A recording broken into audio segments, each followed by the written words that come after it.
हरिओम मित्रों, आज हम भगवद गीता जी के चौथे अध्याय के 24वें श्लोक पर चिंतन करेंगे। और वह श्लोक ऐसा है। ओम ब्रह्मार्पणं ब्रह्म हविः ब्रह्माग्नौ ब्रह्मणाहुतं ब्रह्मैव तेन गन्तव्यम् ब्रह्म कर्म समाधिना। ये श्लोक मुझे बहुत अच्छी तरह से याद है, क्योंकि आश्रम में भोजन के पहले नित्य यह श्लोक हमको बोलना ही पड़ता है। बोलना नहीं पड़ता, हम लोग बोलते हैं। हाँ, जब पहले ऐसा लगता था कि ये क्या सदगुरु लोग हमको श्लोक बोलने के लिए बाध्य करते हैं, लेकिन उसका अर्थ अभी पता चलता है। श्लोक का पहले शाब्दिक अर्थ देख लेते हैं। ब्रह्मार्पणम, यज्ञ की क्रिया होती है ना, तो उसके संदर्भ में कहते हैं कि ब्रह्म कर्म समाधिना, ऐसा साधक, ऐसा सिद्ध जिसके सभी कर्म ब्रह्म स्वरूप हो गए हैं, जिसकी बुद्धि ब्रह्म में स्थित हो गई है, ऐसे व्यक्ति के लिए ब्रह्मार्पणम, जिससे आहुति अर्पण की जाती है, वह श्रुवा ब्रह्म रूप है। ब्रह्मार्पणम ब्रह्म हविः, जो हवि अन्न है, जो तिल है, घी है, जिसको हविषान्न भी कहते हैं, वो जो समर्पित किया जाता है वह भी ब्रह्म है। ब्रह्मार्पणम ब्रह्म हविः ब्रह्माग्नौ, जिस अग्नि में, यज्ञ की अग्नि में वो समर्पित किया जाता है, वह भी ब्रह्म है। और ब्रह्मणा, जो अर्पण कर रहा है हवि, वह भी ब्रह्म है। हुतम ब्रह्मणा हुतम, ये आहुति देने की प्रक्रिया भी जो है वह भी ब्रह्म स्वरूप हो जाती है। और फिर ब्रह्मैव तेन गंतव्यम, और ये जो समर्पण हुआ है वह भी ब्रह्म को ही प्राप्त हो जाता है। ऐसा भावार्थ इस श्लोक का है कि जिसकी ब्रह्म रूप भावना हो गई है, जो इस विश्व को भी ब्रह्म रूप मानता है, उसकी हर क्रिया, फिर वो भोजन जैसे भोग की क्रिया भी हो, तो भी वह उसके लिए एक ब्रह्म कर्म ही होता है। हर वस्तु में, हर क्रिया में उसकी आत्मबुद्धि हो जाती है, और हर वस्तु को, हर क्रिया को वह ब्रह्म रूप ही मानता है। भोजन के समय यह श्लोक क्यों बोला जाता है? आजकल भी बहुत लोग बोलते हैं, लेकिन अर्थ पता नहीं हो तो उसका महत्व हम लोग नहीं जान पाते। जैसा हम लोग भी पहले बोला करते थे, तो कहते हैं कि ब्रह्मार्पणम, जिन हाथों से भोजन अर्पण किया जा रहा है, ये हाथ भी ब्रह्म है। ब्रह्म हविः, जो अन्न है वह भी ब्रह्म है। ब्रह्मणा, जो इस भोजन को अर्पण कर रहा है, वह भोजन करता भी ब्रह्म है। ब्रह्मणा हुत ब्रह्मणा ब्रह्मार्पणम ब्रह्म हविः ब्रह्माग्नौ, जिस जठराग्नि में भोजन अर्पण किया जा रहा है वह अग्नि भी ब्रह्म है। ब्रह्मणा हुतम, और ये अर्पण भोजन करने की प्रक्रिया भी है, ये भी ब्रह्म रूप है। और ब्रह्मैव तेन गंतव्यम, ये जो भोजन समर्पित हो रहा है, यह भी ब्रह्म को ही समर्पित होकर ब्रह्म रूप ही होने वाला है। यह श्लोक बोलकर साधक स्वयं को सावधान करता है कि यह भोजन करने की प्रक्रिया उसके लिए सिर्फ एक भोग प्रक्रिया नहीं है। उसको स्वयं की जिह्वा की अभिलाषाओं को पूरा करने के लिए भोजन समर्पित नहीं करना है, उसको अपनी जीवा की टेस्ट के लिए नहीं खाना है, बल्कि भोजन से इस उदर का निर्वाह होगा, जिसके कारण यह शरीर जो उसको ब्रह्म प्राप्ति के साधन रूप प्राप्त हुआ है, उसका निर्वाह होने के कार्य में इस भोजन की सहायता हो सकेगी। इन शॉर्ट, शरीर को टिकाने के लिए वो भोजन करता है। और शरीर को टिकाने के लिए भी क्यों? शरीर को क्यों टिकाना है?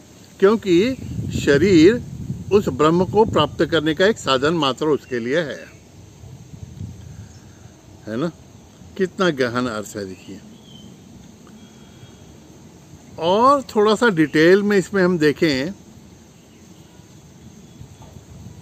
तो जैसा कि कहा, थोड़ा समझ लें हैं इस बात को, कि साधक को ध्यान में आ जाना चाहिए कि अपरेंटली सतही तौर पर उसे जो कुछ भी ये क्रियाएं भोग रूप अभी लग रही हैं, उनका रूपांतरण वो ब्रह्म क्रिया में कर सकता है, अगर उसको ध्यान में आ जाए कि यह सब ब्रह्म ही है। थोड़ा गहन अर्थ है और समझने लायक बात है। समुद्र के प्रतल पर एक लहर दूसरी लहर से अगर टकरा जाती है तो यथार्थ रूप देखने वाला ये समझ जाता है कि यह पानी पानी में मिल रहा है। इस हाथ से अगर इस हाथ को मसाज किया जाए तो इसमें किसी भी प्रकार का भोग भाव नहीं आ सकता, क्योंकि इन दोनों हाथों में मैं एक हूं। तो जिसकी संसार के प्रति ब्रह्म बुद्धि हो गई है, फिर उसके लिए कोई भी वस्तु, कोई भी प्रक्रिया उपभोग की प्रक्रिया नहीं रह जाती, क्योंकि उपभोग्य वस्तु, उपभोक्ता और उपभोग की क्रिया, ये तीनों उसके लिए ब्रह्म स्वरूप ही हो गए होते हैं। लेकिन एक सावधानी का इशारा, इस श्लोक का आधार लेकर कोई भी व्यक्ति ऐसा ना कहे कि अरे मैं कहाँ भोग ले रहा हूँ, कौन सी स्त्री, कौन सा पुरुष, ये तो सब ब्रह्म ब्रह्म है, मैं भी ब्रह्म हूँ, वो भी ब्रह्म है, पानी में पानी मिल रहा है, वैसा ऐसा बोलने वाला व्यक्ति पहले स्वयं को परख ले कि क्या सचमुच उसकी सभी में ब्रह्म बुद्धि हो गई है क्या। नहीं तो सामने एक नाग आकर बैठ जाए तो फिर इसकी पूरी बुद्धि उड़ जाएगी और भाग खड़ा होगा। जिसने अपना अंतःकरण शुद्ध नहीं किया है ना, उसकी तो कभी ब्रह्म बुद्धि हो ही नहीं सकती।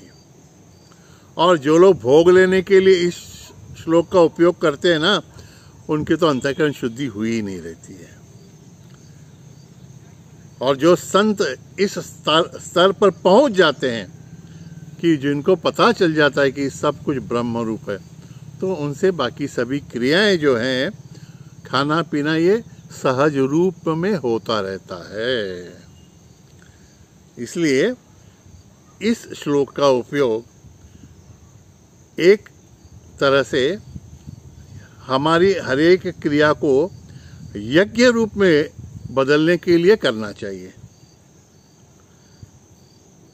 और एक संत ने बहुत अच्छी बात कही है कि यज्ञ में जो भी अर्पण होता है, अग्नि में जो अर्पण होता है, वह अग्नि रूप ही हो जाता है। यह बात साधक ने ध्यान में रखनी है। उसने स्वयं को इस रूप में ढालना है इस रूप में उसने साधना करनी है कि अपना समर्पण जिस सद्गुरु के प्रति वो कर रहा है, जिस ब्रह्म के प्रति वो कर रहा है, उसी ब्रह्म के स्वरूप वह अंतर्बाह्य हो जाना चाहिए। साध्य और साधन एक रूप हो जाने चाहिए। साधन अंत में साध्य में विलीन हो जाना चाहिए। शिष्य सद्गुरु में विलीन हो जाना चाहिए। जब भगवान श्री कृष्ण कहते हैं अर्जुन को कि तुम मुझे शरण आओ, तुम मुझे शरण आओ, तब अर्जुन पूछ लेता है कि मैं आपको शरण कैसे आऊं। तब ज्ञानेश्वरी में बहुत ही अच्छी एक ओवी दी है संत ज्ञानेश्वर महाराज ने। वो अर्जुन को कहते हैं, ये सुवर्णमणि सोनिया कल्लोल जैसे पानिया, तैसा मद धनंजया शरण ये। तो शब्द इधर उधर हो गए होंगे, भावार्थ देख लीजिए। भगवान श्री कृष्ण अर्जुन से कहते हैं कि जैसे सुवर्ण का एक मणि सुवर्ण को शरण जाता है, कल्लोल जैसे पानियां, कल्लोल माने लहर, लहर जैसे पानी को शरण जाती है, वैसा ये है अर्जुन तू मुझे शरण आ। यज्ञ भावना का यही अंतिम लक्ष्य है कि हमको हमारे आत्मस्वरूप से ही एक रूप होना है, उसी को शरण जाना है। इसलिए कम से कम भोजन के पहले तो यह श्लोक हम बोलते रहें, ओम ब्रह्मार्पणम ब्रह्म हविः ब्रह्माग्नौ ब्रह्मणाहुतम ब्रह्मैव तेन गंतव्यम ब्रह्म कर्म समाधिना। हरि ओम। ओम तत्सत। हरि ओम तत्सत। नारायण नारायण नारायण।